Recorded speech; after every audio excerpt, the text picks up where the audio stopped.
முதல்ல வேற துண்டு போடுவோம். சரியா? பெருசா உள்ள இருக்காத வழியா நல்ல வெட்டலாம். சின்ன கத்தியாலே வெட்டுறேன் நான். வெட்டுது பார்த்தீங்க. இது இனி அவிச்சு செய்யணும். செய்முறை போகணும். தம்பி மாதிரி வைஃப் குழந்தை பிறந்தோன்னு செய்து கொடுங்கோ. இது நல்லா பால் குழந்தைக்கு வரும். நல்லா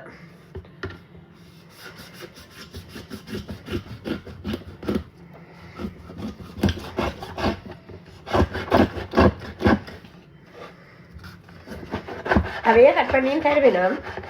நான் முழுசா அவங்களுக்கு மீனை காட்டுறதுக்காக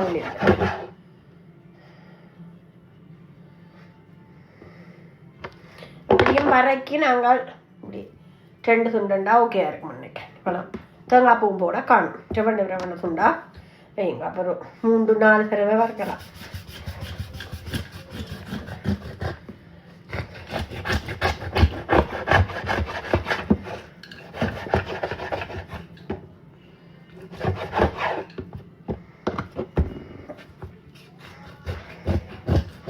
ஏண்டா இப்போ கணக்கவா வறுத்தீங்கன்னா சாப்பிட மாட்டீங்க. எப்படியும் தேங்காய் கொஞ்சம் போடுவீங்க தானே.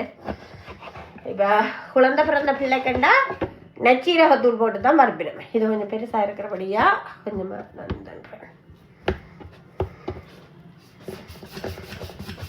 இந்த கத்தி வெட்டு போடுவா. கத்தி வெட்டுறேன்.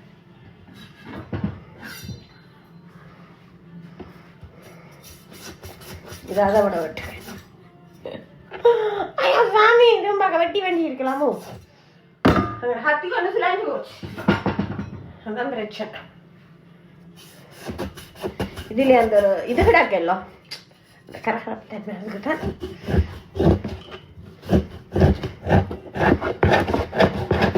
இந்த கலத்தாலாம் வெட்டுறேன். சரியா?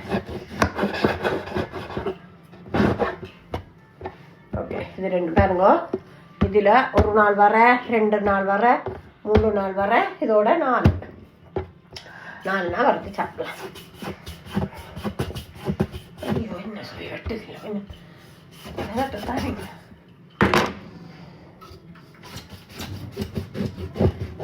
சின்ன கத்தியில வேலை இருக்கு.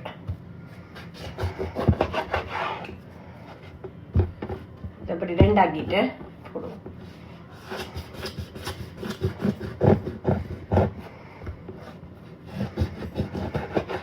ஒரு 15 ரூபாய் 1 ரூபா தான் அவ்வளவு மீனுமே வரும்.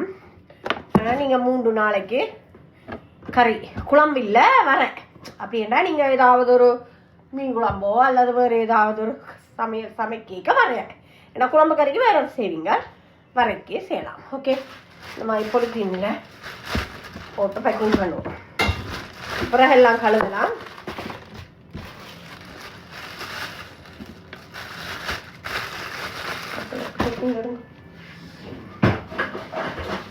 என்ன